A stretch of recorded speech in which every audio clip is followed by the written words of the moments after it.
Mga kababayan, kung hindi nangyayari ang mga hamon nitong administrasyon ni BBM, maaaring hindi natin maalala ng lubos ang kadakilaan ng ating dating Pangulong Rodrigo Duterte.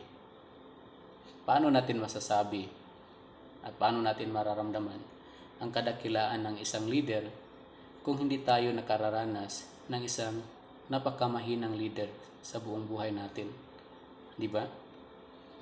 Kaya wag na po tayong magalit kay BBM at sa kanyang administrasyon. Kung agree po kayo sa akin, please share this sa mga kaibigan at kamag-anak mo na nagagalit pa hanggang ngayon. Thank you.